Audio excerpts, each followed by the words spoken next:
Jadi ceritanya lagi mau olahraga, mau ngecilin ini loh lengan, tapi males diri, terus males gerak. Jadi lagi nyari mengecilkan tangan dengan duduk, sambil duduk. Coba, saking magernya. Dia mau ikutan gak? Video ini olahraga bareng aku, dan ini juga bisa loh buat kalian pemula yang baru memulai olahraga tapi bingung. Tadi habis treadmill itu setengah jam, terus olahraga apa sih yang kayak naik sepeda 15 menit, terus mendingan 15 menit. Jadi totalnya tuh tadi aku olahraga 1 jam.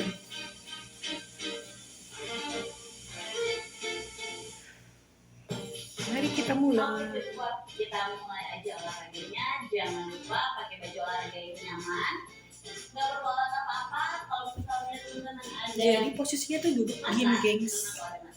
Pakai matrasnya aja buat duduk manis gimana ya. Jadi kita benar-benar hari ini kalian tuh harus olahraga, gengs.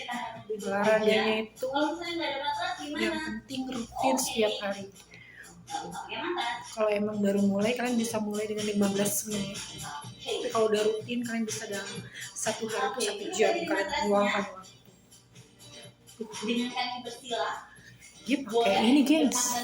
Matras. Di depan dan belakang. Atau teman-teman biasanya bersilahnya tumbuk atas dan bawah juga boleh. Kita gini aja lah. Yang harus diperhatikan adalah betul-betul duduk di tulang si bokongnya ya. Jangan sampai duduknya terlalu ke belakang. Jadi tulang ekornya nih yang kedudukan. Sebenarnya punya, tapi males. Yorbang atau bokongnya ya.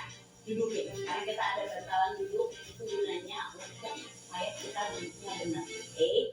Selanjutnya yang kedua, punggungnya atau spine-nya, punggungnya itu harus lurus. Oke. Jadi jangan males. Jangan terlalu asing kayak ngepung, tapi lurus. Kalau misalnya, Kak aku belum tahu tuh lurus tuh gimana, coba tempelin dulu aja. Duduk senderan di belakangnya itu ada dinding. Jadi Alah ya, kalian nontonnya miring aja. Kita nempel di dinding. Ya, udah gitu aja. Syaratnya itu aja, cuma duduk selama olahraga ini kurang lebih 10 menit. Jangan lupa tetap perutnya itu dikunci, engage, kencengin, kecil-kecilin, kayak mau ngeluarin otot perutnya. Oke, semuanya yang menempel di lantai atau di matras tekan ke bawah supaya dudukannya dan spine-nya lurus.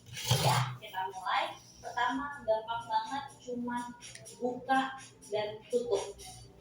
Lurus dan tutup. Oke, 15 kali kita lakukan. Let's go.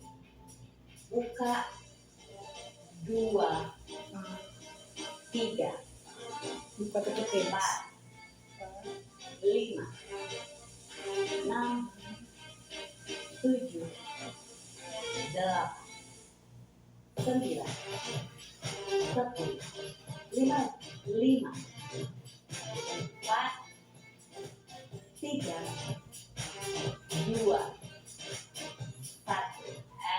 Pelan-pelan turunin. Sekarang kita akan dorong ke atas nih, ke atas dan ke bawah. Nah, kalau teman-teman yang nempelin punggungnya di dinding, tangannya ini rambatin aja atau pelan-pelan lusurin di dinding juga. Jadi si bahunya nggak ke depan. Oke, jadi sejajar dengan ini. Nempelin atas dan bawah 15 kali. Let's go. Up. Dah. 2 3 4 5 6 7 8 9 10 5 lagi 5 4 3 2 1 lagi. Oke. Sekarang buka dan tutup kaki. Yuk.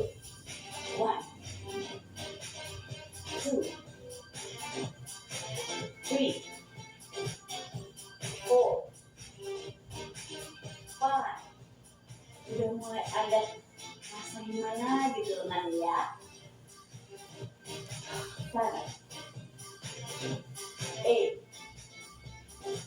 9, 10. 5 lagi. 5, 4, 3, 2, 1. And relax. Kita boleh putar shouldernya dulu sebentar. Kita ulang lagi dari awal ya. 3 gerakan itu. Ke belakang, ke depan. Oke. Kita ulang dari buka dan tutup. Let's go. 1, 2, 3, 4, 5, 6, 7, 8, 9, 10. 5 lagi yuk. Bisa. 4, 3, 2, 1 lagi terakhir. Atas dan bawah. Up. Yes. 2, 3. Jangan lupa nafas teratur. 4, 5, 6, Capek ini. 7, 8, 9, 10, 11, 12, 13, 14. Satu lagi. Ya, bukan dulu. Let's go. 1, 2, Capek. 3, 4, 5, 6, 7. 8 lagi yuk, bisa. 8, 7, 6, 5, 4, 3, 2, 1. And shake dulu sebentar. Berikutnya kita akan latihan untuk bicep dan tricep. Angkat aja, genggam tangannya, taruh di samping badan, tekuk, angkat. Tekuk, angkat. Oke, 3, 2, 1. Let's go. 1, 2, 3, 4, 5, 6, 7, 8, 9, 10. 5 lagi. 5, 4, Wah, juga.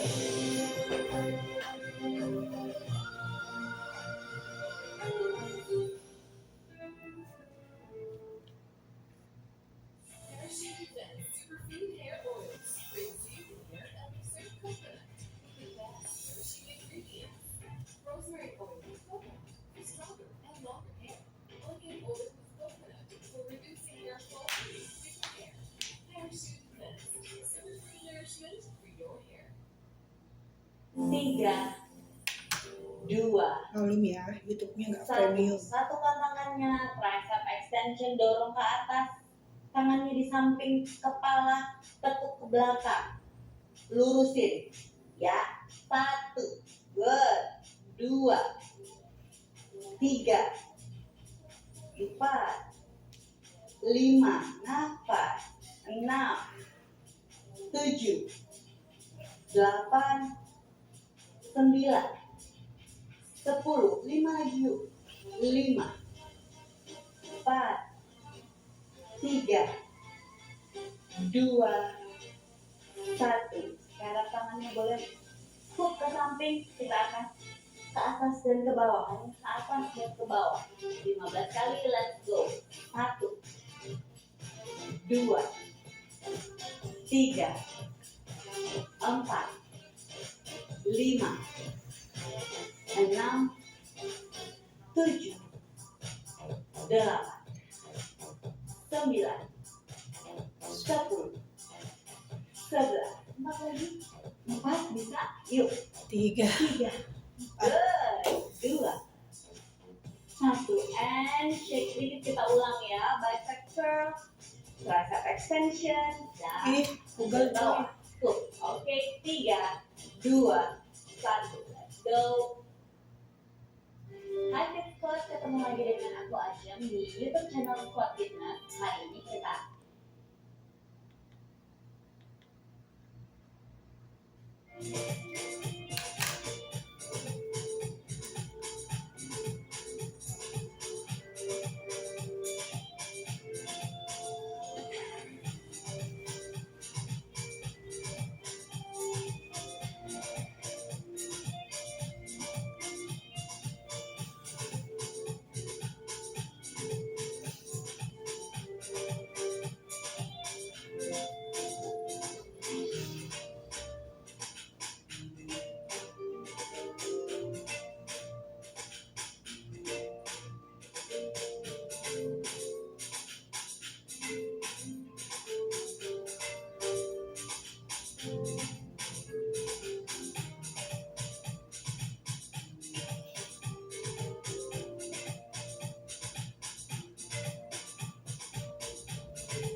Thank you. Jadi ceritanya kenapa rajin olahraga? Karena kemarin itu sempet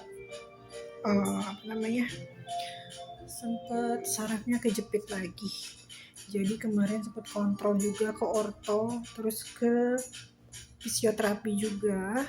Dan kebetulan orang fisioterapi itu kan staff di tempat klinik kita juga. Jadi dia nyaranin untuk exercise untuk peregangan tulang belakang.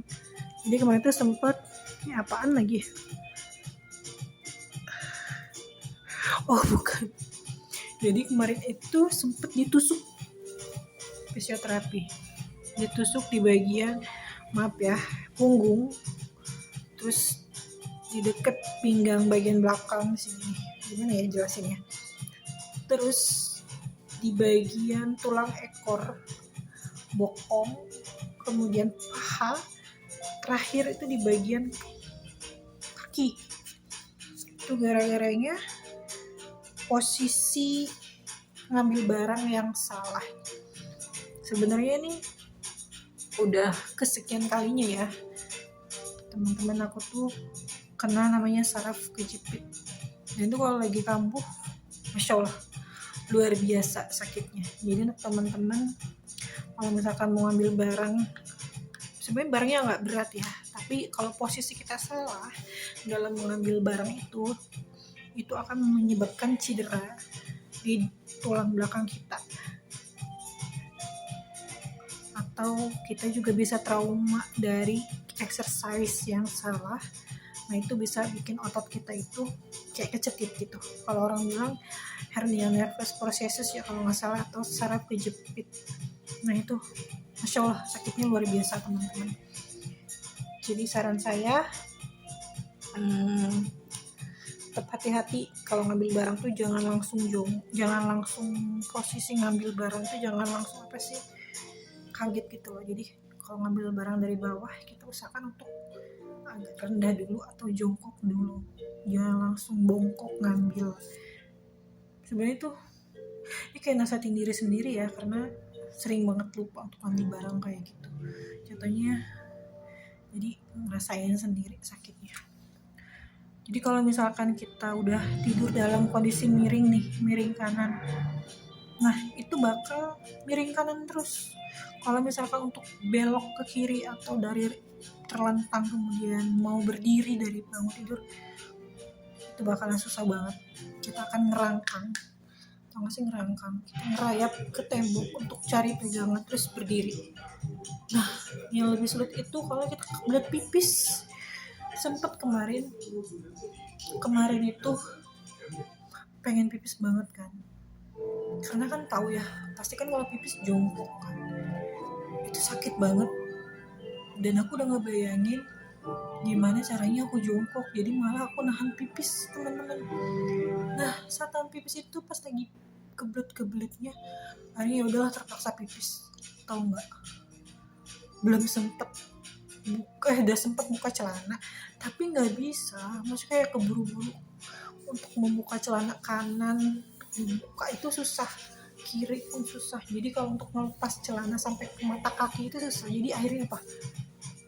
Akhirnya pipis di celana coba.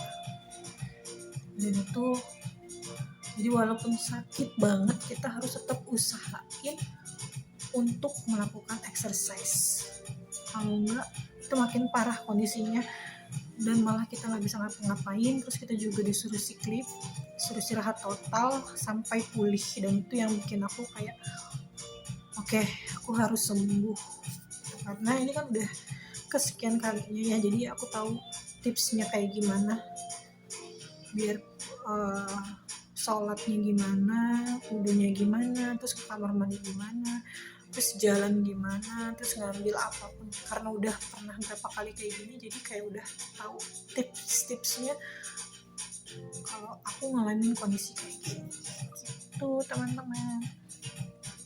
Emang sih kadang kalau kita mau mulai olahraga tuh kayak malas ya, tapi sama kayak sholat, kalau kita juga kalau sholat kalau nggak dipaksa, karena kalau itu kan harus dipaksa ya pasti males. Sama olahraga juga gitu, kalau misalkan kita nggak maksain diri untuk hidup sehat terus untuk olahraga, kita nggak akan olahraga gitu. Jadi memang harus dipaksa, terpaksa dan terbiasa kalau kata Bang Agung gitu. Tapi emang bener, sesuatu yang baik untuk kesehatan kita itu kita harus memaksakan diri. Jadi kalau kita ngikutin, kita males lah, atau mungkin sholat juga gitu, males nanti gitu, nggak bisa, kita akan terus ketinggalan waktu sholat. Jadi kalau mau rutin ya itu konsisten, harus dipaksa, semuanya harus dipaksa. Sholat dipaksa, olahraga dipaksa, kemudian hidup sehat pun harus dipaksa, karena kita akan ngerasain dampaknya itu nggak sekarang gitu, kayak 5 tahun atau 10 tahun ke depan.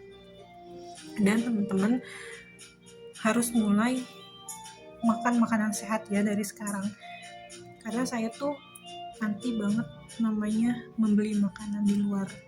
Sebisa mungkin, secapek atau apapun mungkin, kita masak di rumah terus kita makan. Bolehlah sekali-kali kita makan junk food ya, atau makan makanan yang enggak sehat gitu ya, tapi itu dibatasi. Kayak misalkan makan mie instan itu kita batasi kayak sebulan cuma 2 kali, itu maksimal. Kita harus konsisten. Kalau misalkan lebih dari itu berarti kan kita udah gak konsisten nih gitu. Terus makanan junk food juga boleh kok kita batasin juga, misalkan sebulan cuma sekali. Itu emang agak susah ya, tapi kita harus bisa. Kenapa kita harus makan makanan yang kita masak lebih baik gitu? Karena kalau kita masak, kita tahu bahan yang kita beli, terus kita tahu proses dari mulai membersihkan bahan makanan kita, terus kita tahu juga benda apa sih, bumbu-bumbu apa yang kita masukkan di situ, ada pengawetnya atau enggak gitu kan. Terus ya lebih sehat aja, karena dari dulu mama, orang tuaku itu selalu masak. Jadi apa yang mama masak itu pasti aku makan, mau enak atau nggak selera. Jadi itu bentuk kayak kita menghargai masakan, dan kita juga bersyukur bahwa Allah itu masih memberikan kita rezeki yang halal dan baik gitu. Karena sesuatu yang halal itu belum tentu baik, tapi kalau kita berprinsip pada halal dan baik, insya Allah itu buat tubuh kita juga akan baik, karena kita tahu dari mulai prosesnya, kemudian kita memilih bahan makanan, terus masak sampai kita makan, kita teman-teman. Semoga kalian sehat ya, dan jangan sakit-sakit. Terima kasih. Assalamualaikum.